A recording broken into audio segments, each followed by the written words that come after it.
Okay, अभी पद सुनेंगे हम। आज मोनिका दीदी का है और पद में से लट्टू हो गई तो देखता है कैसे पद प्रैक्टिस किया।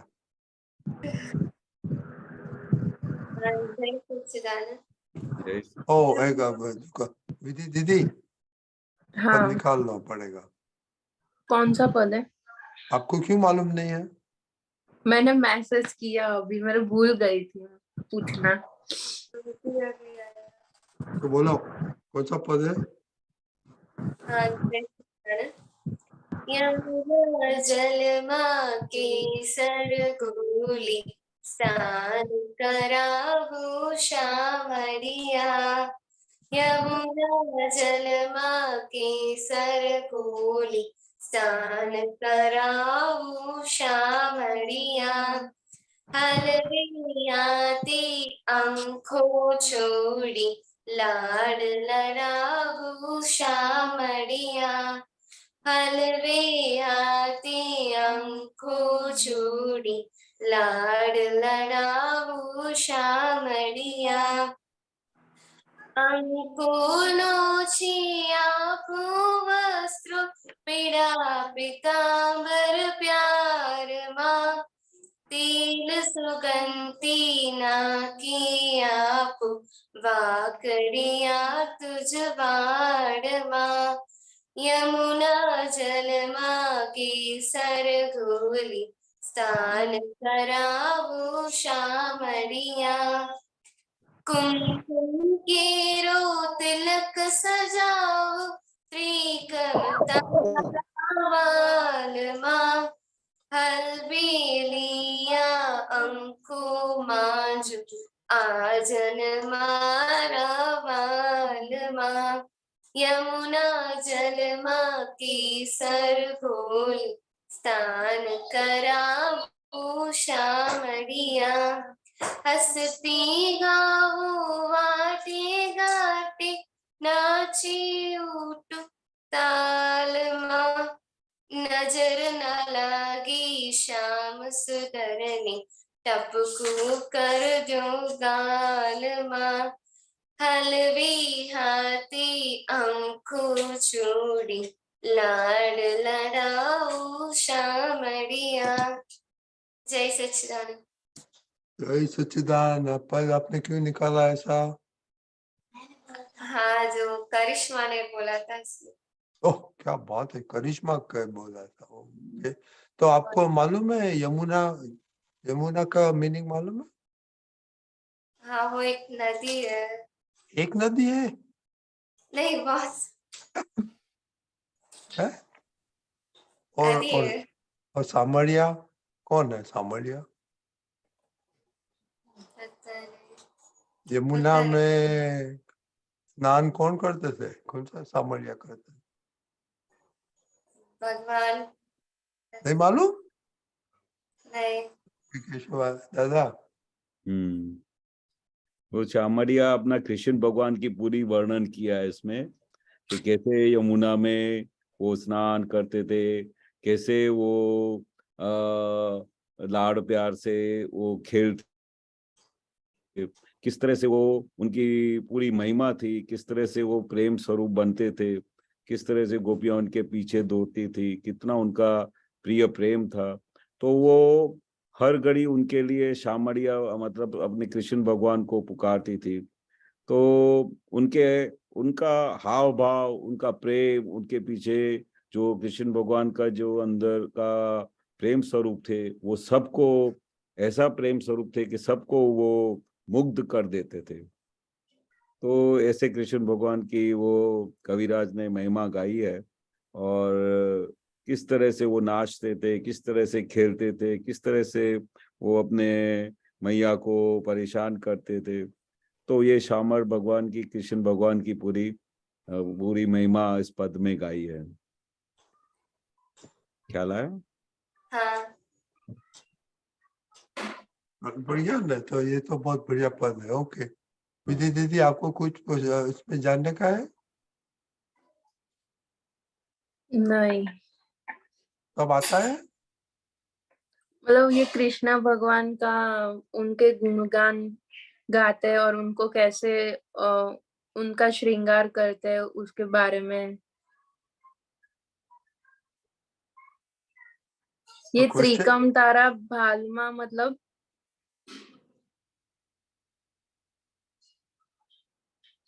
क्या छे? कुमकुम केरू तिलक सजावू त्रिकम तारा भालमा। यशवंत जी ત્રિકમ તારા ભાલમાં એટલે त्रिकरण भगवान जो थे कैसे उनको तिलक करते थे, कैसे उसको सजाते थे और उनके ताल में नाचते रहते थे। उनके जैसे ताल बजता था, जैसे मुरली बजाते थे ना, तो उसकी मुरली के ताल में उनके उसमें भाव में आ जाते थे। अलबेली आंखों में आंजू अंजन मारा वालमा, उनके प्यार में, उनकी आंखों में जो अंजन था, उनकी आंखों में जो प्रेम था, वो कृष्ण भगवान को गोपियां जिस तरह से देखती है, पूजती है, उनके साथ रहती है, तो उसके बारे में लिखा हुआ है। ओके। जो कहीं पूछू छे? हस्ती जाऊं वाटे घाटे नाची उठू ताल में, जैसे वो ताल में करे तो नाच उठते थे। हाँ। और श्याम सुंदर को कहीं नजर न लगे तो उनको टपको मार देते थे, जैसे नहीं काला तिलक मारते हैं, हाँ। ऐसे गोपियों ने वर्णन किया है पूरा। मोर मुकुट माथे पहराऊं मुरली आपू हाथ में, वो जब तक मुरली नहीं बजाते थे तो उनको चैन नहीं आता था, तो जैसे ही वो हाथ में आके बार बार उनको मुरली देते थे कृष्ण के आप बजाओ। और कृष्ण कृपाणु निरखी शोभा वारी जाओ तारा वाल मां, मतलब उसके ऊपर कुर्बान हो जाते थे। इतना उनका प्रेम स्वरूप था। जैसे हम दादा भगवान को देखते थे ना, तो हमको भी ऐसा ही होता था कि हम दादा के प्यार में मतलब ऐसे हो जाते थे कि भाई उनके ऊपर कुर्बान हो जाए, दादा जो बोले ऐसा करने को तैयार होते थे। और जैसे दादा हंसते थे तो हम सबको, हमारे सबके चेहरे पे मुक्त हास्य आ जाता था। ऐसे ये कृष्ण भगवान की पूरी महिमा है कि कैसे कृष्ण भगवान जिनको पूरा ज्ञान प्रकट हो जाता है ना, तो उनकी उनकी जो पूरा अस्तित्व है ऐसा जबरदस्त खिल जाता है कि उनको देखने को ही मन रहे। भाई उनके उनकी आंखों में से कोई उज्जवल ही नहीं हो सके। ऐसे कृष्ण भगवान की पूरी महिमा गाई है, वैसे ही हमारे लिए दादा भगवान कृष्ण भगवान का स्वरूप होके हुए थे। तभी हमको भी ऐसा ही लगता था कि दादा से एक सेकंड के लिए भी दूर नहीं हो, बस देखते ही रहे दादा को, दादा किस तरह से हंसते हैं, किस तरह से बात करते हैं, हर घड़ी यही। और सुबह जाते थे तो रात को 11-12 बजे तक हमको याद भी नहीं रहता था कि हमको कहाँ जाना है, हमने खाना खाया है नहीं खाया। जैसे गोपियां बताते हैं ना, तो कृष्ण भगवान को गोपियां देखते सब भूल जाती थी, उनको घर हाँ। जाना है वो भी भूल जाती थी। तो ये जैसे उन्होंने महिमा लिखी है, वैसे ही हमारे दादा भगवान कृष्ण स्वरूप, जो कृष्ण के पुजारी थे, वो ऐसे ही दादा भगवान को कृष्ण का स्वरूप देखते थे, वो उनके ऊपर ऐसे मुग्ध हो जाते थे कि वहां से हिलने को मन नहीं होता था। राइट। तो ऐसा वर्णन किया है कृष्ण भगवान ने। हाँ। क्वेश्चन है विजय नाची उठू तालमा, તમારે કયું થાય છે કોઈ વાર તાલમાં? આપણે ગુજરાતીમાં વાતો કરી આપણે કોઈ તાલમાં નાચ્યું? કયા તાલમાં તમે નાચ્યું હતું? એટલે જયારે કીર્તન ભક્તિમાં જઈએ ત્યારે એવું થાય, એટલે જયારે બહુ કીર્તન ભક્તિ સરસ જામી હોય ને ગરબા કરવાનું થાય ત્યારે આમ થાય કે લાઈક એક તાન ચડે એવું કે ને. એટલે હું નાની હતી ને ત્યારે જે દાદા ને બધા હોય ને એ મંજીરા લઈને આગળ એવું મતલબ ગરબા જેવું કરે. તો હું મમ્મીને પૂછું, મેં કીધું મમ્મી આમ દાદાને કેમ આવું કરે છે? તો કે એટલે તને ખબર પડશે તું મોટી થઈશ ને એટલે. એ લોકોને કીર્તન ભક્તિ જેમ તમે સોંગ સાંભળો છો ત્યારે તમે કેવા ડાન્સ કરો છો, એવી રીતે કીર્તન ભક્તિ સાંભળે ને એટલે આમ ગરબા કરવાનું મન થાય. અને હવે અત્યારે સમજાય છે. વેરી ગુડ યાર, વેરી ગુડ યાર. કરેક્ટ. બીજું કઈ તમારે પૂછવું કેવું છે? આજે તો કોઈ ક્વેશ્ચન નથી, તો આજનો કેવો દિવસ રહ્યો? પોઝિટિવ નેગેટિવ વાત કરો તમે. કોલેજ કેવી રહ્યું? એક મિનિટ. આજે હું રાત્રે નક્કી કરીને સુઈ ગઈ હતી ને સવારમાં પણ દાદા સાથે શક્તિ માંગી હતી કે બધાનામાં મને શુદ્ધાત્માના દર્શન થાય. તો આજે મારો એક્સપિરિયન્સ બહુ સારો રહ્યો. અને એક વખત દીપક દાદે બી કીધેલું કે નાનામાં એટલે કોઈની સાથે આપણો આઈ કોન્ટેક્ટ પણ થાય ને તો ત્યાં પણ આપણો હિસાબ છે. એટલે એ મને બધે દેખાયું કે જ્યાં બસમાં કે કોલેજમાં જેમની સાથે મારો લાઈક બોલવાનું થયું એમનામાં શુદ્ધાત્મા દેખાયા અને એવું લાગ્યું કે આ વ્યક્તિ સાથે મારો હિસાબ છે. ઈશુદાદા તો આ ફાયદામાં નીકળી ગયા વિધિ દીદી આજે. બહુ સારું. આ બહુ સારી ડેવલપમેન્ટ કહેવાય કે આમ ખબર પડી જાય કે ભાઈ ક્યાં હિસાબ છે અને કઈ જગ્યાએ આપણે સાવચેત રહેવાનું છે, કઈ જગ્યાએ આપણે અલર્ટ રહેવાનું છે. કોઈ પણ જગ્યાએ આઈ કેચઅપ થાય તો ત્યાં આપણે બહુ જાગૃતિ રાખવી પડે. અને આપણે એવી જાગૃતિ કે શુદ્ધાત્મા દેખાયા એટલે આપણે છૂટ્યા, નહીં દેખાયા તો આપણે અટકી ગયા. એટલે દાદા કહેતા હતા કે જે જગ્યાએ શુદ્ધાત્મા દેખાય છે એટલે તમે મુક્ત થઈ ગયા. પણ જે જગ્યાએ શુદ્ધાત્મા નહીં દેખાયા તો ગમે ત્યારે બી લપસી પડાશે, ગમે ત્યારે બી લપસી પડાશે.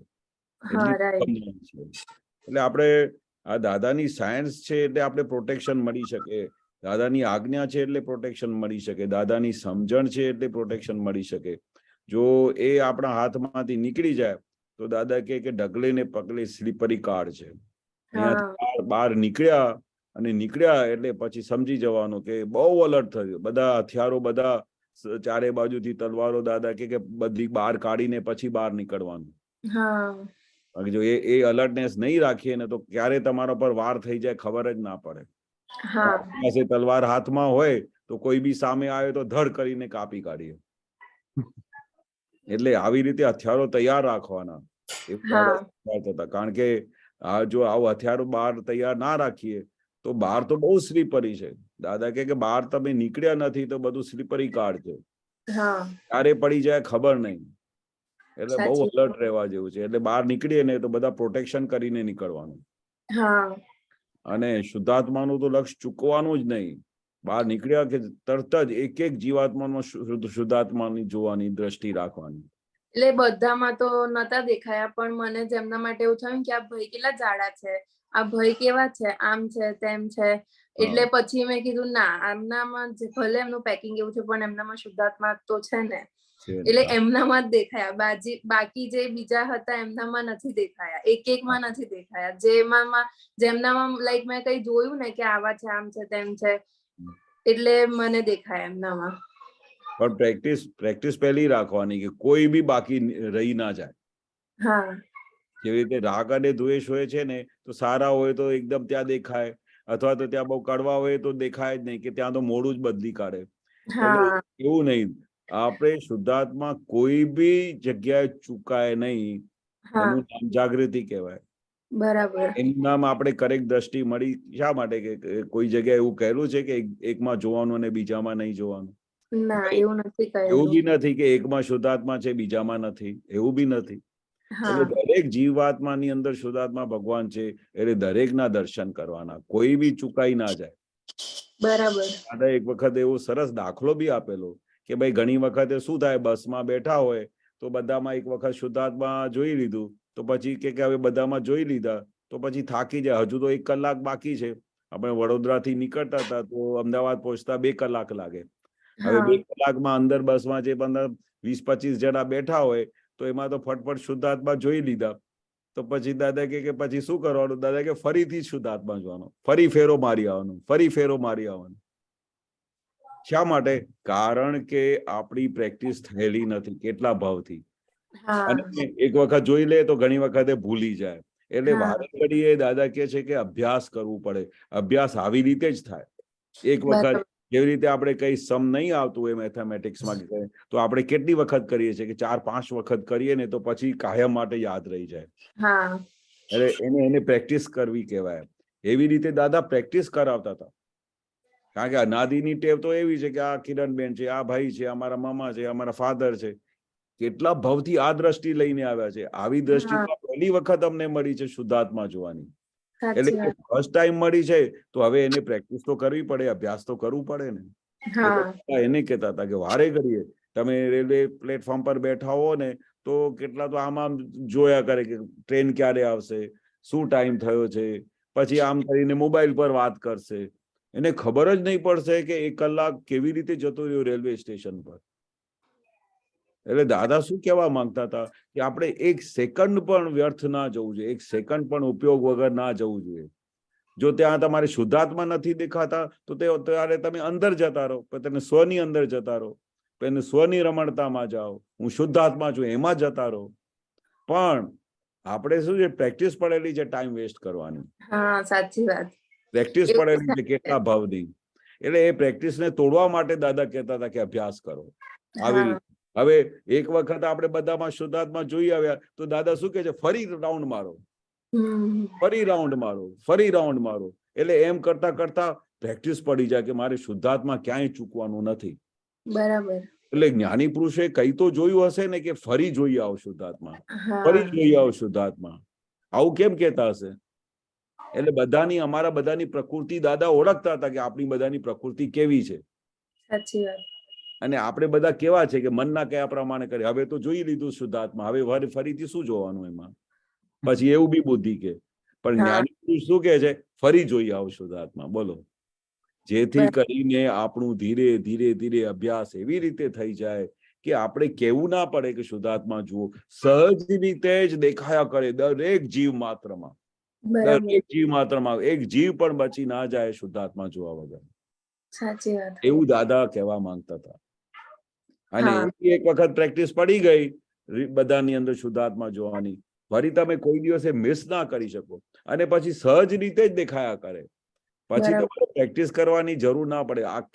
આખું વિજ્ઞાન કેવું છે, કરવું ના પડે, સહજ રીતે થયા કરે.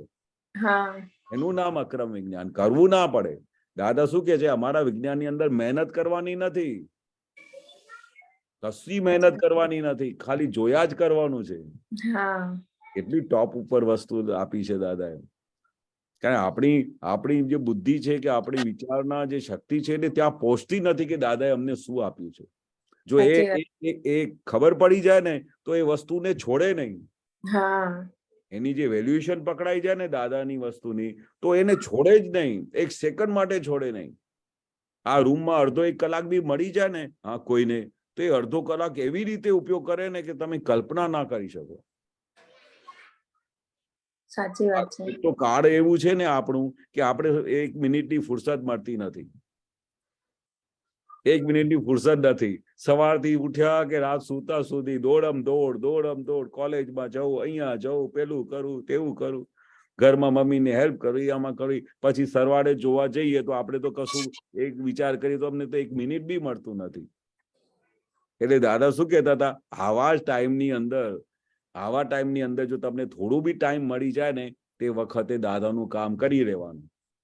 કારણ કે આપણી પ્રેક્ટિસ થઈ નથી, આપણું અભ્યાસ થયું નથી. એટલે દાદા કહેતા હતા કે જ્યારે બી ટાઈમ મળે ત્યારે પ્રતિક્રમણ કરજો, જ્યારે બી ટાઈમ મળે ત્યારે સામાયિકમાં બેસી જજો, જ્યારે બી ટાઈમ મળે શુદ્ધાત્માના ચોપડો ખોલીને બેસી જજો. એવું શા માટે કહેતા હશે જ્ઞાની પુરુષ? કારણ કે જાણતા હતા કે એક તો ટાઈમ મળતું નથી, અને જ્યારે ટાઈમ મળે તો ત્યારે આપણા લોકો કેવા છે એ બધું પછી જાતનું શોધી કાઢે. એવું બધું શોધી કાઢે કે આપણું બ્રેન કામ ના કરે. હા, એવું જ છે. કેશવજી, ટાઈમ મળે તો પછી ફ્રેન્ડ સાથે વોટ્સઅપ મેસેજ કરવાના હોય. હા, એ જ કહું છું. કળિયુગમાં દાદા કે ને કે એટલા બધા સાધન છે ને ટાઈમ પાસ કરવાના કે કલ્પનામાં ના આવે. વિધિબેન, તમે એવું કરો છો? ના, એવું નથી કરતી હું. તો મારા ફ્રેન્ડ્સ બહુ ઓછા છે, એટલે લાઈક ભણવા પૂરતી જ વાત હોય, બીજી કોઈ આડી અવળી વાત નથી થતી અમારે. વેરી બહુ ગુડ. સારું. કેશવ દાદાએ કહ્યું તમે ઘરમાં મમ્મીને હેલ્પ કરો. ટાઈમ મળે છે? હા, મળે છે. હેલ્પ કરો છો? એટલે સવારમાં હું જયારે કોલેજ જઉં ત્યારે મારું બેડ સરખો કરીને જઉં, પછી મારા કપડાને બધું મશીન પર નાખી દઉં, પછી ગોઠવવાના ગોઠવી દઉં, પછી મારું ટિફિન ને એવું જાતે બેગમાં મૂકી દઉં, અને ઘરે આવીને બી મારું જે રૂટીન કામ બધું બેગમાંથી આ કાઢો, પછી ડિનર પછી પણ બધું કામ મમ્મીને હાથ કરાવું, સમટાઈમ્સ વાસણ બી ઘસી નાખું. બહુ સારું, વેરી ગુડ. આજે છોટી કેમ ના આવી? એને તો હોમવર્ક બહુ વધારે છે, રિવિઝન લખવા આપ્યું છે. Okay, very good. સોરી તમારો ટાઈમ આજે વધારે લીધો. ના, મારો પ્રશ્ન